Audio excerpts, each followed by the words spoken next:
Well, Rivekesku Pintaya Sorsti and Peva Gary Saboy Noskeve. I think we'll get underway if that's okay with everybody. Falcha, welcome. It's Iain MacLeod. My name is Iain MacLeod. It's so good to see you all tonight. Welcome to another session of Eric Haley, and this season we're calling Galore. Tonight's session is called Speaking Our Language. And I just want to go through a little bit of a few things just before we get started, so that everybody's on the same page. As you know, those of you who've been here before, we've tried to have both Gaelic and English speaking breakout rooms. And it's proven to be a little bit difficult just because the number of people fluctuates in terms of people coming in and out of the room, and not everybody sort of staying in the room. It's a difficult thing to manage. So tonight we're going to dispense with that and see how it goes. But what we would like to do, we had the idea, and I hopefully nobody's scared. We're going to cover this tonight. But what I would hope is that for those who are in a room who have the language, that they'll feel free and comfortable to use it, and maybe share a little bit of that with those people who don't have it. And so that's how we're going to proceed in a couple minutes when it comes to the breakout rooms. I see that Mike Kennedy made a guess. Unless that wasn't about the song, it was about somebody else. But the person who was singing was a gentleman who grew up down the road from my father in Bullitree in Cape Breton County called Dan Murdoch Patterson. And that was recorded in 1978. And I think John Shaw might actually be helping him with the singing a little bit in a couple places there. I would be thrilled to be corrected on this, but I believe that is the only recording, or there's several recordings of Dan Murdoch Patterson, but those are the only recordings that were made of people in the community where my family comes from. So if somebody says, oh, no, there's this treasure trove of like songs and stories, I would love you forever. So I feel like that might not happen, but hopefully it does. So as I said, welcome to everybody. I would like to begin, if I might, with a land acknowledgement.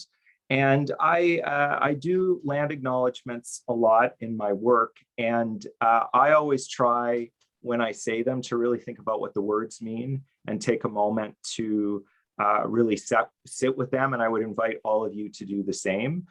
We are guests on someone else's land, and I think it's important to keep that thought with us at all times. So I would like to respectfully acknowledge that I'm speaking to you, and many of us are tonight, in the unceded and ancestral and unsurrendered territory of the Mi'kmaq people, Mi'kmaqi.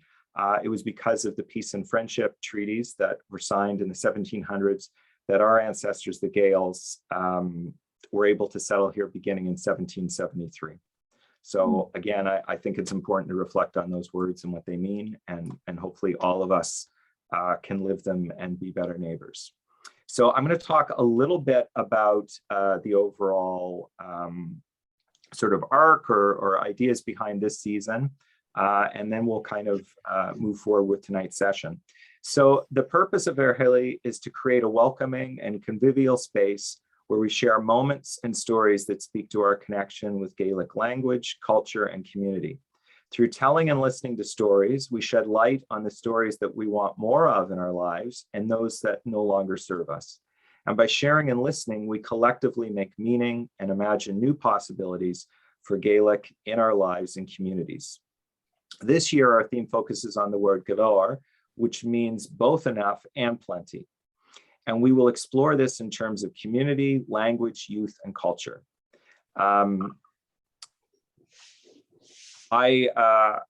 am going to be speaking tonight about particularly language revitalization. And so we're going to be getting to that in just a moment, or a few moments. But before we do, we're going to send you, and you're all familiar, most of you who've been here before are familiar with the drill, with breakout rooms. So these are being created shortly. And basically what's going to happen is that you're going to go into a room with two other people. So there'll be three of you. And we would ask that you, during this time, during this time that you divide the time equally and you listen to the other people in the room with you. And we're going to ask you to answer a few questions that we're also going to put in the chat, but I'll read them out now.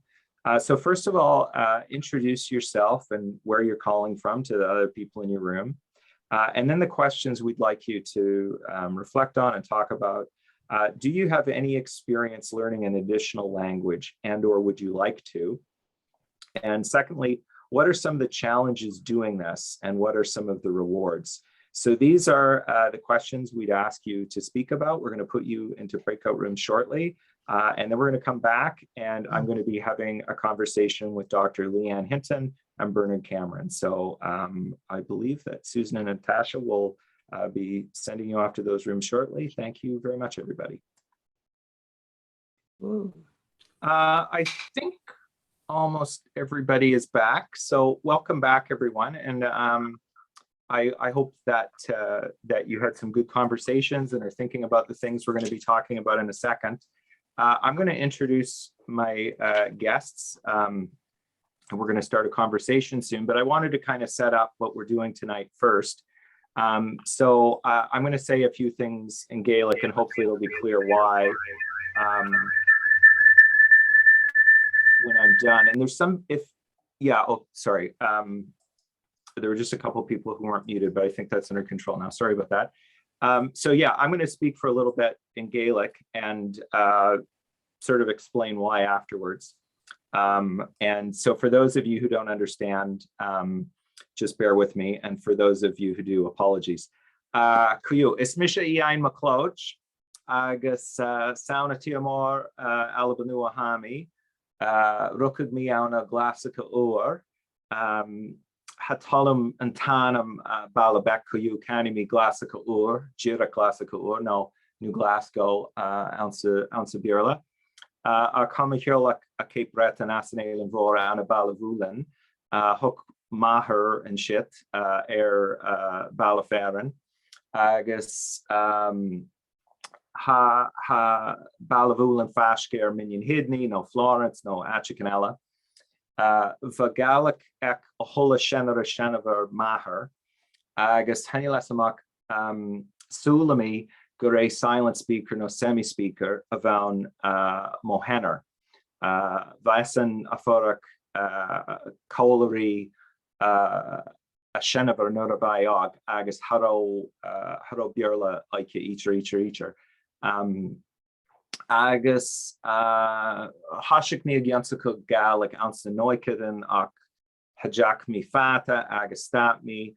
Agus hashik mi arisht keir bliana sahai agus an drasta staka gare B1 no B2 ahanam.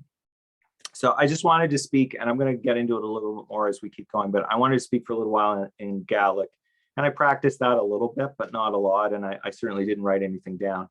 And I made a ton of mistakes, but that's okay, because what I'm trying to model is the idea that we should use the language as much as possible. And tonight's session, of course, is called Speaking Our Language. And I just want to talk a little bit about the genesis of this session, and then we'll start speaking with our guests, and we're very lucky to have them. So when we as a team at Air Haley started talking about what this season was going to look like, early on we hit upon this idea of galore, which means, of course, both enough and plenty. And right away, I started thinking, because, you know, as a learner, and also I'm in grad school studying Gaelic education in Nova Scotia, language revitalization, language learning is an interest of mine. But right away, I started thinking about some of the narratives, some of the stories around the language, both at a community level, but also an individual level, we tell ourselves. And some of them are quite negative, and I kind of understand that. It's hard to imagine we couldn't sort of experience them that way. So, for example, at a community level, at the peak of the language in the 19th century, there were perhaps as many as 100,000 people who spoke Gaelic in Nova Scotia, out of what at the time would have been 450,000 people. Today, there are 1,000 to 2,000 out of a million. So it's very hard to sort of hear numbers like that and not sort of feel the sense of loss, which I think is a very legitimate thing to do, but also have a sense of, oh, you know, of almost defeatism. You know, it just seems like so much has gone and where do we even start? So that's at the community level. But then at the individual level, quite apart from often what a lot of us who have this as our heritage language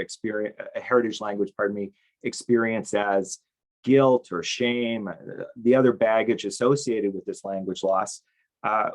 Most of us, certainly those in Nova Scotia, live in a predominantly English-speaking environment, and in most English-speaking contexts, most people don't learn an additional language, and we haven't had it modeled for us. So a lot of people have a lot of hangups about learning the language in general, and I've certainly, in classes that I've been in, both myself and with other learners, heard people talk a lot about, the idea that, oh, I'm no good at learning languages, or something which is a favorite of mine. A lot of people say is, oh, I have no faculty for language acquisition, which to me sounds like pretty high order English. So obviously that person is able to articulate and communicate fairly complicated ideas. So I would argue that maybe they do have faculty for learning language. So that's really what tonight's going to be about. We're going to talk about language revitalization at a community level, but we're also going to be talking about what it's like as a learner of Gaelic in Nova Scotia, but I think it's also applicable in other contexts too, in other places, what it's like as an individual learner to learn Gaelic. And so I'm very, very happy to be joined tonight by Dr. Leanne Hinton, who's a professor emerita at the University of California at Berkeley, and has been for many years very active in California indigenous language revitalization, and has visited Nova Scotia in the past as well. And Bernard Cameron, who is a Gaelic learner, who's a teacher in Cape Breton. And so Leanne and I are going to kind of talk about the community piece, and Bernard and I are going to talk a bit about the individual learner piece.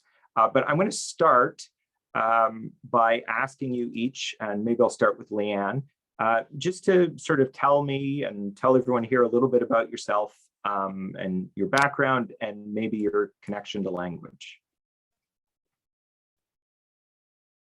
Oh, and I think you're both still muted, actually. So if you want, you can. All right. Oh, there we go. Perfect. Thank you.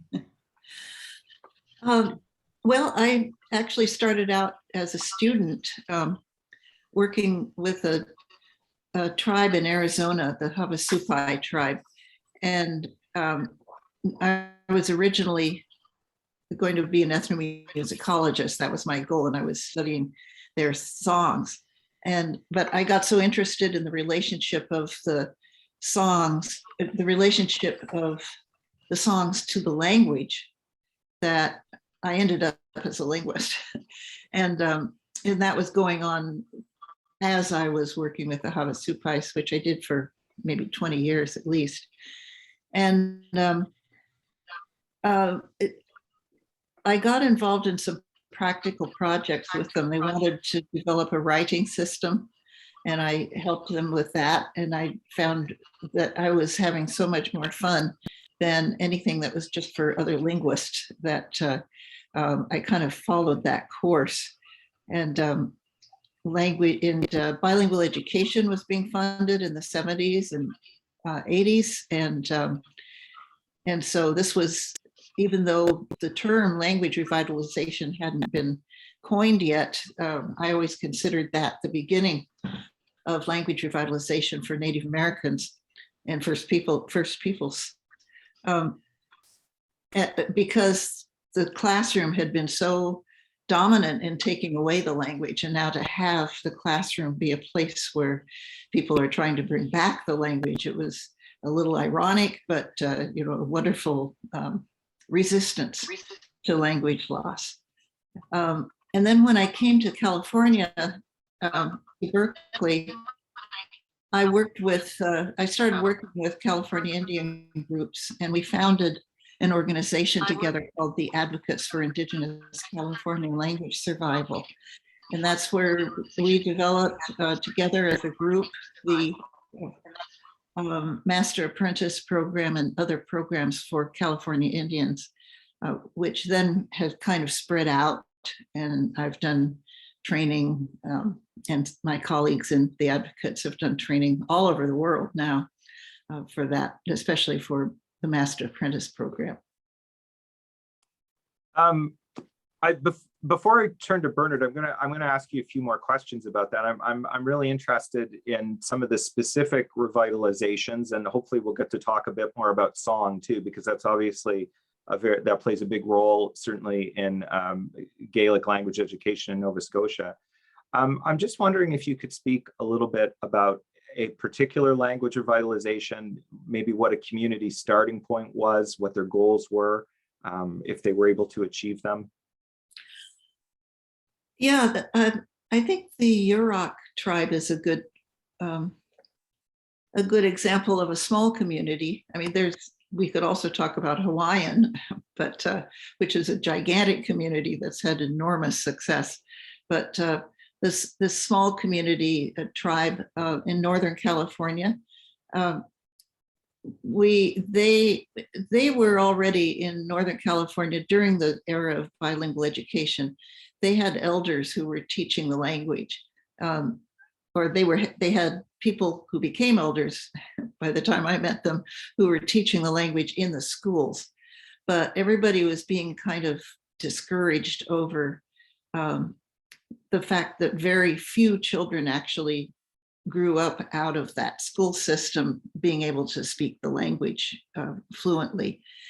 And as they got older, the Yuroks and everybody else in the state also realized that there was no younger adults who could actually take their place when they retired or died. And so this turned out to be this missing generation, that there's missing generations of speakers. And so they sent a couple of people to us in the 90s when we had first formed the Master Apprentice program and said, we need speakers, we need adult speakers to teach the children. And after they had, a couple of them trained through the program, learned Yurok themselves quite proficiently, and then they went back to their community and formed their own Master Apprentice program and developed a whole cadre of teachers. And so they're now teaching in the schools, again, with much more in the way of immersive techniques that the first generation in bilingual education had not been using. And but they also know that that's not enough.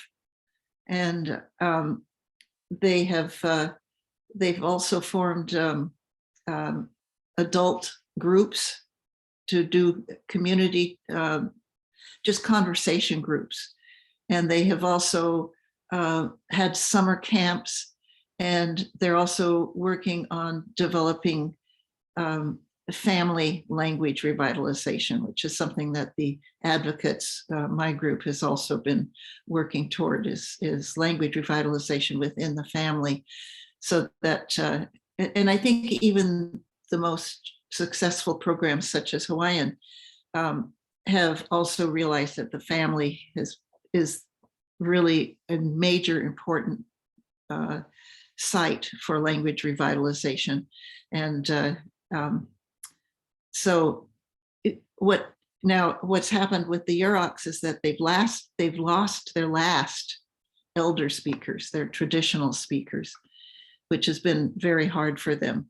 But they've been continuing with the speakers they have, and they also started working on grammar, which is kind of the opposite of what happens with Gaelic, because there was no written materials that were pedagogical for Yurok or for almost any California language. There were dissertations, there were grammars for linguists that were developed by other linguists, but these are not grammars that can be read by anybody who doesn't have at least an MA in linguistics. And so they've also got a linguist now working with them to teach them grammar on their terms. And so they have at least weekly workshops now for grammar learning. they've gone through two writing systems. They developed a writing system on their own in the 80s, which was rejected by the younger people eventually because it was so unlike English, right?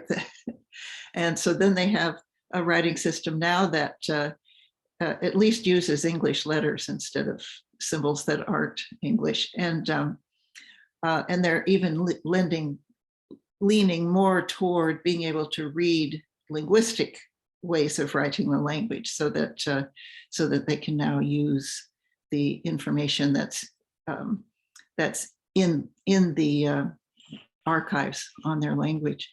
So it's a multi-effort approach, and people are continuing to work toward fluency, but they're also realizing that for a small community with few human resources and few outside resources that they can bring in, that they may never get back to the point where everybody's speaking the language. And so they're modifying their goals toward just making sure that the language is surviving at some level, being used at some level by most people, and being used at higher levels by the few people who are totally dedicated to it. There were a couple of things you said that I kind of want to follow up, and I find interesting. At one point you talked about they realized it wasn't enough when you were talking about just sort of children in schools. Could you maybe just talk a little bit about the importance of having that multifaceted approach? Yeah. The school, it's not enough for several reasons. One is that it depends on what kind of school. If you can get an immersion school, then you've got a really good way to develop fluency. But if you have a class that meets once a week or twice a week for an hour, that's a whole different thing. And the California school system is not, well, I should say the Yuroks and any California tribe is not able to really have their own school from preschool through 12th grade in the language. It's not feasible for a small group of people to be able to do that, partly because of California laws. But even if they were able to have an immersion school, it's not enough, because the school is very oriented toward the subject matter that people are learning. And I know in Hawaii, people were complaining, elders were complaining that, oh yeah, they speak Hawaiian, but I can't understand them. They're saying words that we've never had before. They're, words for chemistry and things like that.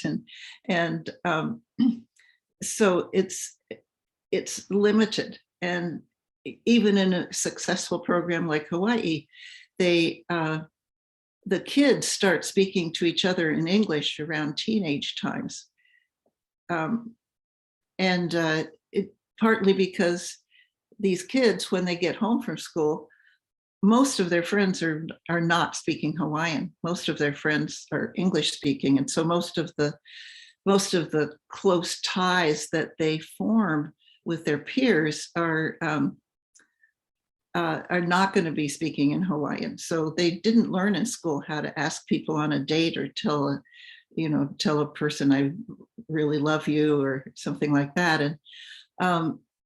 And not only that, if they're not speaking when they get home to their family, if the language is only in school, then it becomes the language of school, not the language of daily living.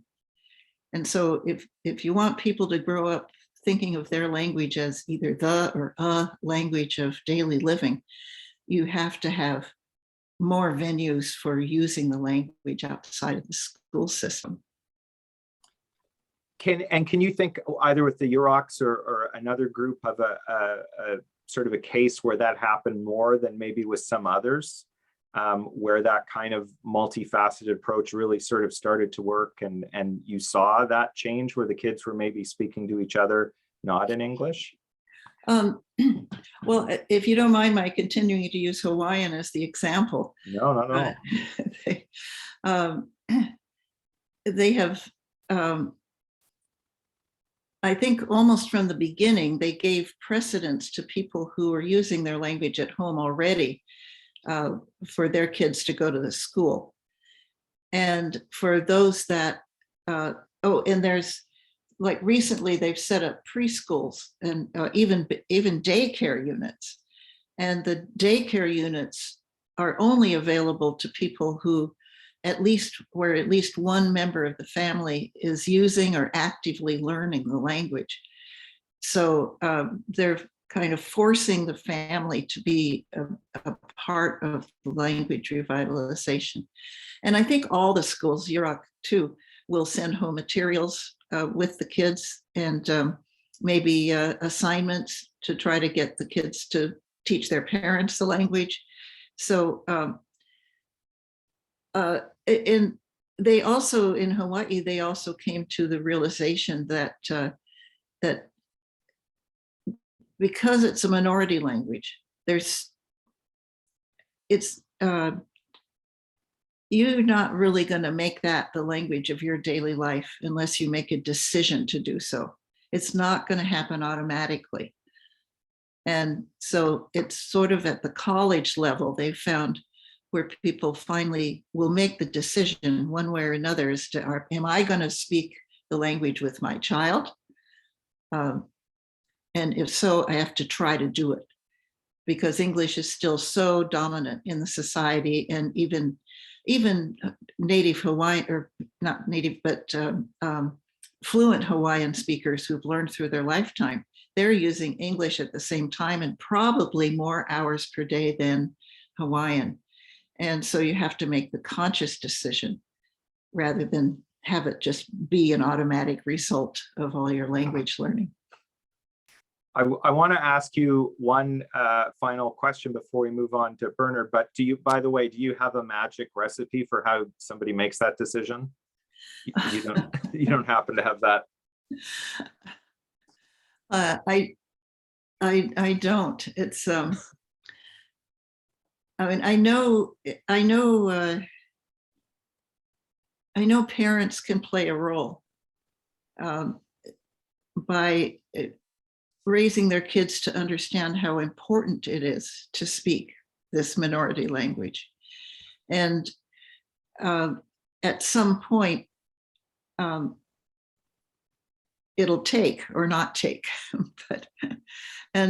So for people to realize, I used to get invited to Hawaii once in a while just to tell the students that they would ask me to do that, to tell the students that what they're doing is something that the whole world is honoring, that how much we appreciate that they're bringing their language back, and how hard it is to do that, but how important it is as a way of reclaiming your identity, your heritage, your culture, and it makes students think about it in a way that young people don't.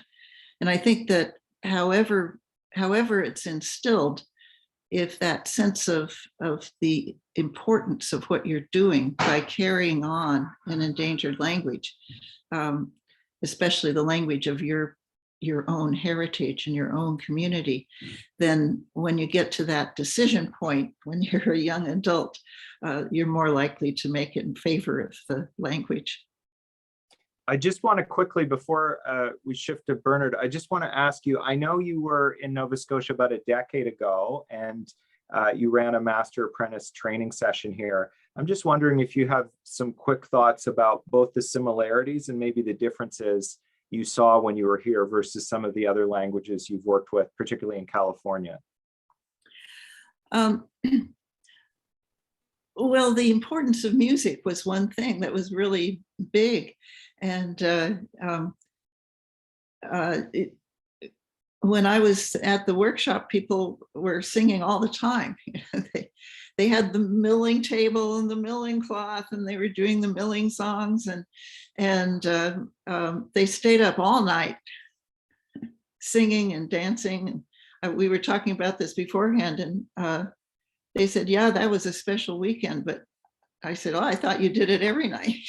But, and the other thing about Gaelic that I learned at at that workshop 10 years ago, and a lot of time since, is how conversation is an art form. That it's something, or somebody said conversation is education, that people tell stories, they learn things, that conversation is maybe more important than it is in many cultures. And so those things, the joy of the dancing and the singing and of listening to stories and hearing stories, that's something that seems very big in Gaelic culture. And I think it makes a great format for language learning and language revitalization. Oh, absolutely. It's funny how often I've been in a lot of different language classes. And I'm the outlier. I'm the person who's not as keen on the song, but everybody else loves the songs, and at the drop of a hat, they'll be singing.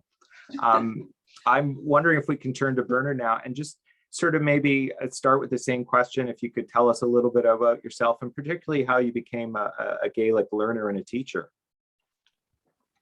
Okay.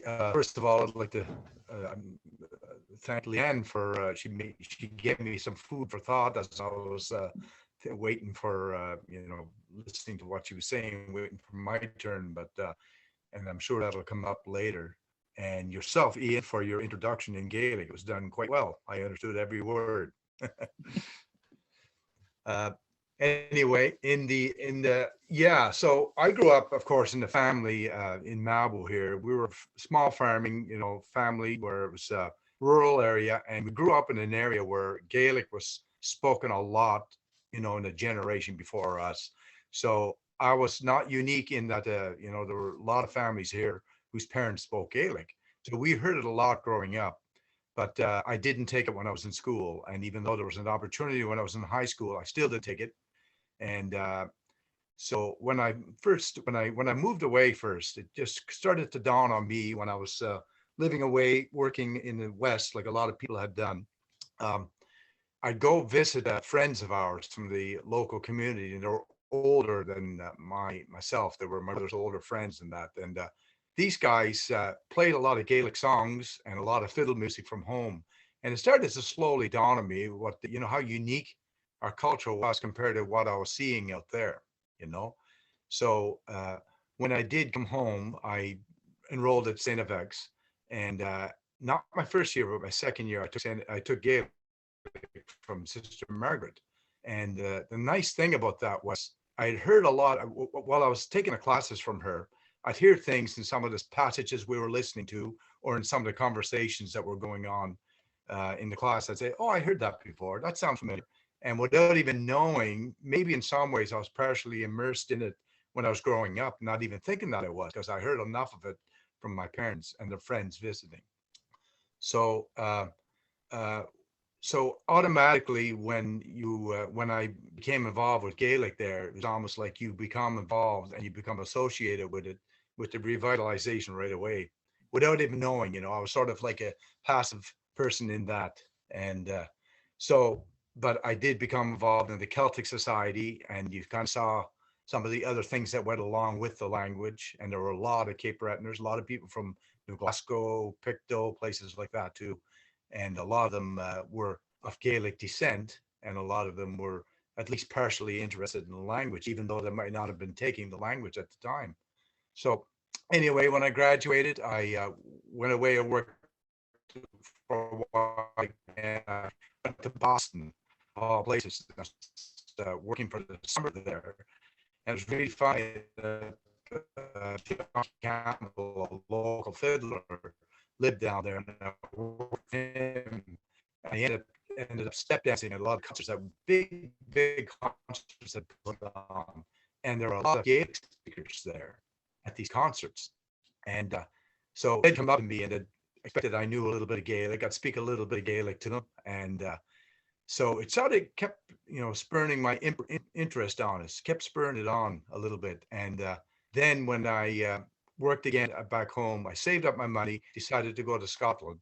And while I was there, I heard an awful lot of Gaelic when I was there, and it really normalized it for me because I was hearing younger people speaking it. Because I was used to older people speaking the language. This is people my age and younger than me speaking it. That really dawned on me. I was saying, this is great. This is what we need at home.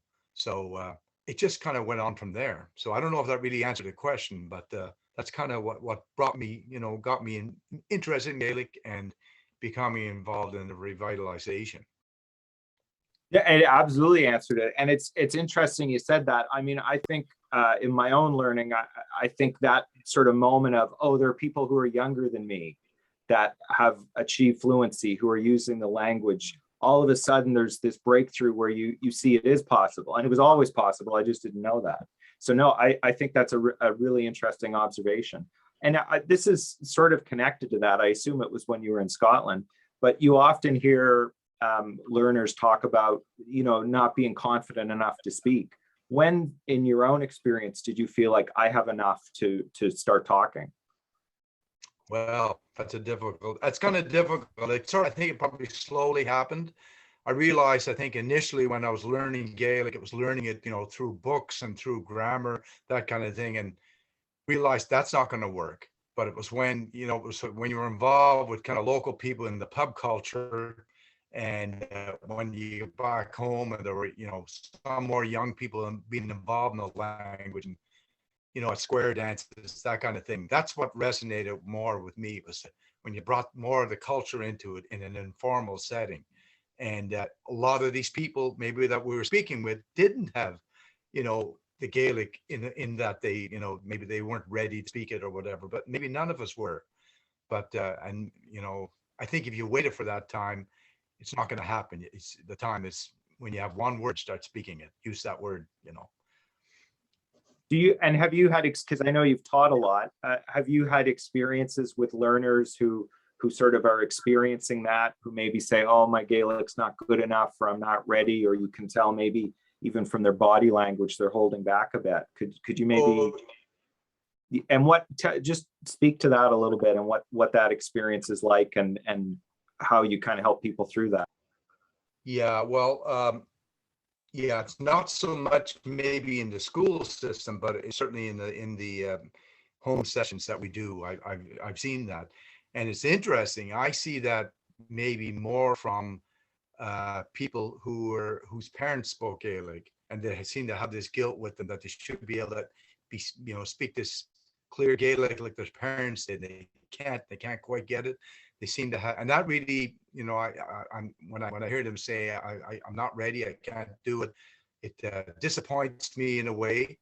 But at the same time, they're carrying, some pain, these people, and I think it's good to acknowledge it, and I try to acknowledge it, in when we have our gatherings. And I don't see it so much with people who are just learners from, whose parents didn't speak Gaelic. I don't see that as much, maybe, but to sort of bring that out of them, I just try to, when you're directing it in a session or whatever, you try not to zero in them on as much, but you get them to. It's through a lot of repetition and vocalizing, everybody vocalizing, and then maybe smaller groups vocalizing, and then let them go into their smaller groups again, just like we're doing here in a way. And you get them to speak 2 or 3 of them in a group. And if you just sort of eavesdrop on it, you hear them and they feel more comfortable in that situation. And maybe eventually it comes out. So. It's interesting you said that. I was watching a video recently online with Mannequin Magan, who's an Irish language speaker and writer and activist. He did an interesting television program a number of years ago in Ireland called No Bierla, and he went around Ireland trying to speak just in Irish. And like sometimes he would find Irish speakers, a lot of the time he wouldn't. And sort of in extreme situations in Dublin, he actually met with abuse for speaking Irish. But I was listening to an interview he did a little while ago, and he was talking, this is about to get a bit dark maybe, but he was talking about the trauma of the famine and how a lot of people in Ireland have this kind of this block about learning Irish because there was a time when it was like, you need to learn English or, you know, your survival is basically on the line. So that, I mean, that's a huge thing to unpack. And I don't expect you to have the answer for how to do that, but can you maybe talk a little bit about those aha moments you've seen people have where they sort of, where it starts to click and they realize, oh, I can do this? Yeah, you mentioned I think you mentioned half speakers before, people who have some of the language. And what I like to try to do is try to draw that out of those people if I can, you know, and make them feel comfortable and make them realize my older brothers are the same in my family. They have some things that I don't have because they're around it more. So I guess maybe one of the ways is to try to validate their feelings. If they're feeling, you know, they can't quite get it, validate that, and slowly, you know, in different situations, try to bring it out and, you know, maybe bring them to a comfortable situation if you can, and use that situation to help sort of bring them along. I think that probably is, you know, the way I would do it, the way I do it, I think, yeah. I just, before we sort of begin to wind down, I wonder, and this is a really awful question I'm going to ask you, but I'm going to ask you anyway. What do you think, and I know everybody's different, but what do you think is the most important thing a learner can keep in mind as they're learning? I mean, we're talking specifically about Gaelic, but any language. Well, I guess it would depend on what your reasons for coming to Gaelic are, but I think I find a lot of people, they come to Gaelic because it's part of they're trying to reclaim their culture. So I think to be proud of that you're doing your part to bring the culture back, and bring your part of the culture back, I should say, and that having a little bit is better than having none, and you just keep striving to you know, get Gaelic in as many situations as you can, and try to do it.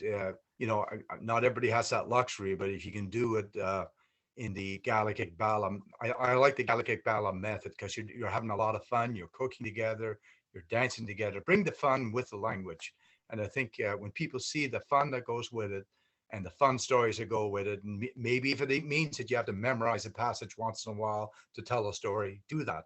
And I still remember my days when I was doing things like that and being part of a Cayley, and I memorized a little story and I was able to bring that out. And it just was such a good feeling because it was acknowledged by everyone. And I probably made millions of mistakes, and I still make mistakes in my Gaelic, but I keep going anyway. It'll never be perfect, but I think, you know, just keep striving and use the words you can, and strive to use more when you can.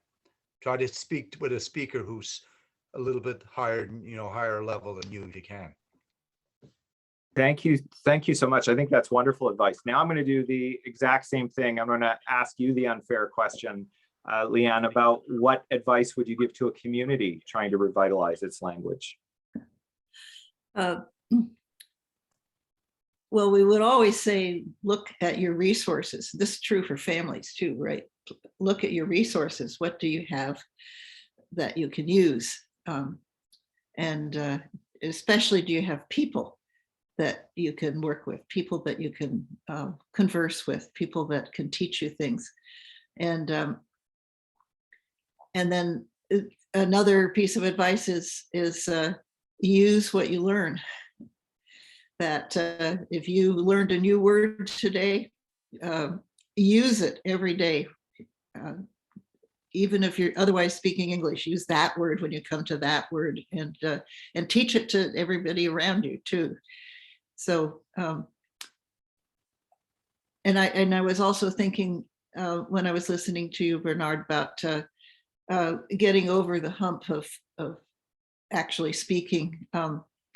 One of the things that we started doing during COVID was we would have these Zoom conferences with teams who were trying to, where there was the master apprentice teams, and we would have them study a question answer sequence every week. So they would, they might start out with, where did you go? And then during the week, they're supposed to, every day, they're going to ask that question. The apprentice will ask the master that question. The master will ask that apprentice that question. And you can use set, if you don't know very much, you can use just set formula sentences to answer. You know, I went to the school. I went to see my mother. I went to the store. And then the next week they'd have another question, like, who did you see? Or what did you make? Or what did you cook? Or what did you eat? And eventually that adds up to a more general question, what did you do? So that then you have this sort of set of question and answers that that are formulaic enough that you can use them without much fear. And then hopefully that leads you to also use the rest of your language in other ways more productively. Thank you so much. Those were both beautiful answers. I want to just thank both of our guests tonight, Dr. Leanne Hinton and Bernard Cameron, for your time and for those wonderful insights. And before we move on to the breakout room, I've been told not to be prescriptive, but I do want to just share something with you. If Gaelic is your heritage language, or even if it isn't, and it's just something you're interested in, don't ever, ever, ever let anybody tell you you shouldn't be speaking it, or you can't be speaking it, or you're speaking it wrong. It's okay to improve and to get better in terms of how you're speaking, but it is absolutely your right to speak that language. And I can tell you, not to make it about me, but in my own personal situation, my family spoke this language for 2,000 years into my own lifetime. And I'm never going to let somebody tell me it's not my language or I can't speak it. So I hope all of you keep that in mind as you move forward with your language learning too. And if you don't want to, that's okay too. Like whenever you're ready, the language will be here for you. I would now like to move on to the second breakout room we are going to do. So we're going to have a little conversation about what we've just been listening to. And we're going to put the questions up in the chat. I will read them now. So the questions to consider are what stood out for you from the conversation with Leanne and Bernard? Do you have questions or things you're now curious about? So we're going to go into breakout rooms and you'll have that conversation. Remember to sort of divide the time equally. I think at the minute we've got about 16 minutes. And so we'll see you on the other side. Thank you. Almost everybody's back. I think almost everybody's back now. So great to see you. Thank you for that, for participating in the breakout rooms. We're now going to take a few minutes for those who wish to share. If you're comfortable, maybe you could just type in the chat some of the things that stayed with you from the conversations you had. And I may be reading some of them out loud. So we'll probably take 4 or 5 minutes to do that if people want to. And we'll listen to our friend Dan Murdoch Patterson again.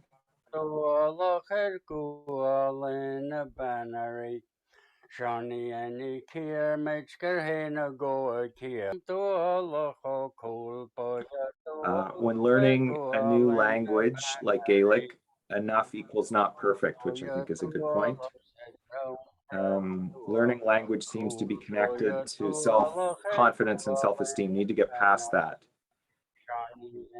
Leanne, tell us more about Hawaii. Is Finlay MacLeod here? I'm excited. Also see Ed MacDonnell. The importance of having a supportive community of Gaelic speakers. I think that's huge. We have a very powerful and uplifting social culture. It's so important to leverage it as part of our efforts to regain the language. We all have something to bring to the Gaelic. Very well said, Mike. And then Heather mentions Leanne talking about how the important role that music plays in our community. So we'll just give it just another minute or two if anybody has any thoughts they want to type down. I'll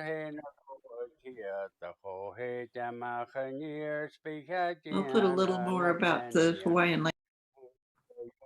Well, and I didn't ask at the time, but somebody typed in the chat earlier, they asked about a successful language revitalization, and often Hawaiian and sometimes Maori too, I think, are kind of cited as examples.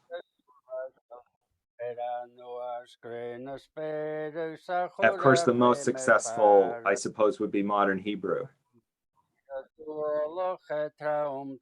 And somebody's mentioned Welsh. Welsh, the envy of all the Celtic peoples, the sort of language situation there right now. They're aiming for 1 million speakers. Is it in 10 or 20 years? So thank you, everybody, for sharing those comments. We really appreciate them. I'm going to now bring in Margie Beaton, who is going to talk about her session next week.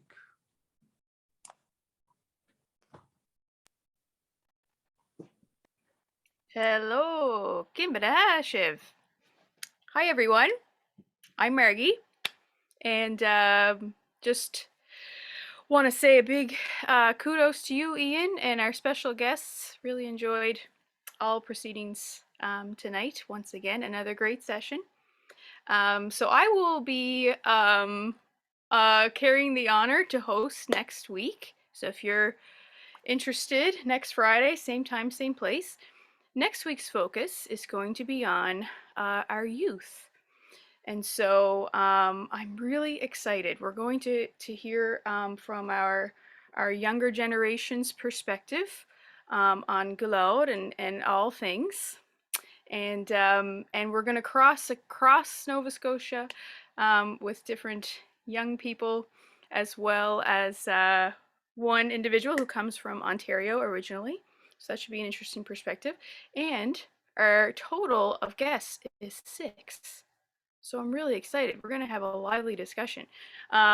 So without further ado, we have Abigail MacDonald, who comes from St. Andrews. Abby Hansen, who comes from outside Halifax. And Hannah Krebs, who comes from Ontario originally. And we might just be hearing more from Hannah Krebs real soon. So don't go anywhere. And then our fellas, we have 3 ladies and 3 gents. Our fellas are Philip White, coming to us from Christmas Island.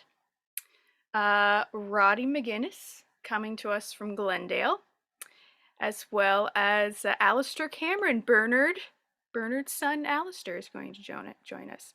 So the registration link should come out probably early next week, and we're really excited to do this all again. And we hope that you'll join us.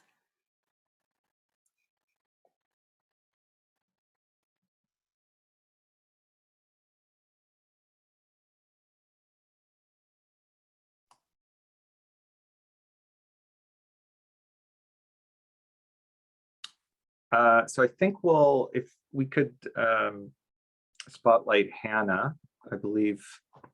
Had ik lesson? Yeah, no. Okay, well sib géirí áir an bhuam an drasta? No. Okay, leave.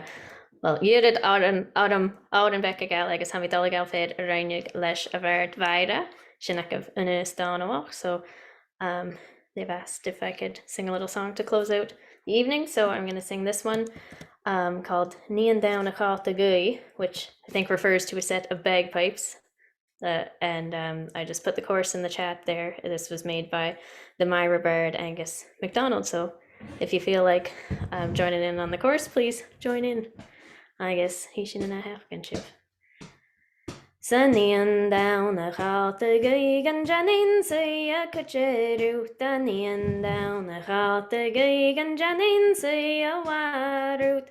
Hook me do a ganula vaira ach ma hook haneon ganaina kabound gunera karnin chin sound of our Kirsten. Níon down a cháta gaig an Janine say a Kucheru Tanian down. Hata Gigan Janin say a water.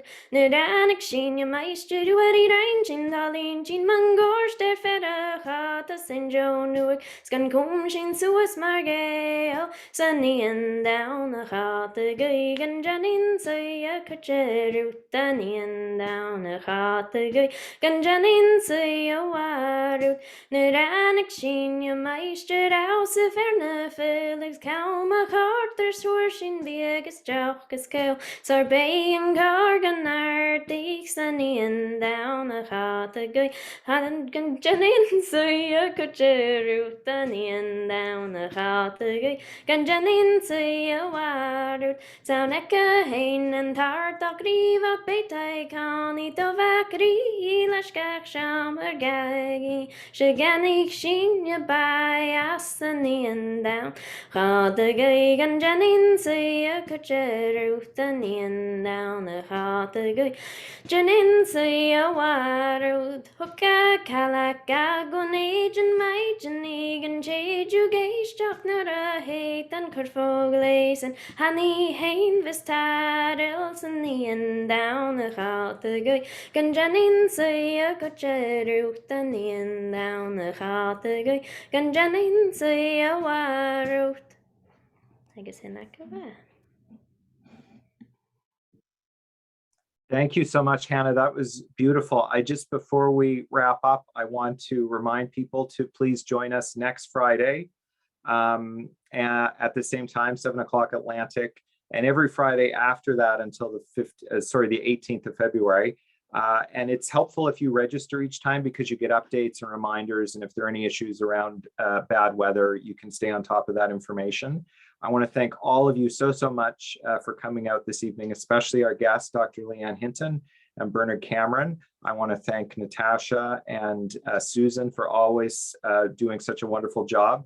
I want to thank How We Thrive and our co-sponsors, the Office of Gaelic Affairs.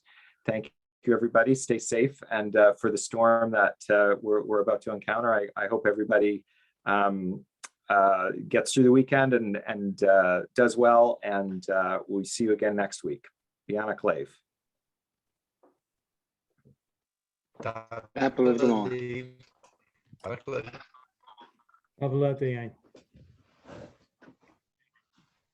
Happily, dankjewel. Happily. Kathleen. Wonderful to hear you, Bernard. Happily. Happily. Dankjewel. Dankjewel. Dankjewel. Dankjewel, Rob. Hamitoka Malyapi. Spitje. Laat ik in de riek, zeg Arend. Ik kies een channel als die. Gaat on de mooie Gaat on de krobas. Ornule. Dankjewel, we gast. Dankjewel. Dankjewel, Mike.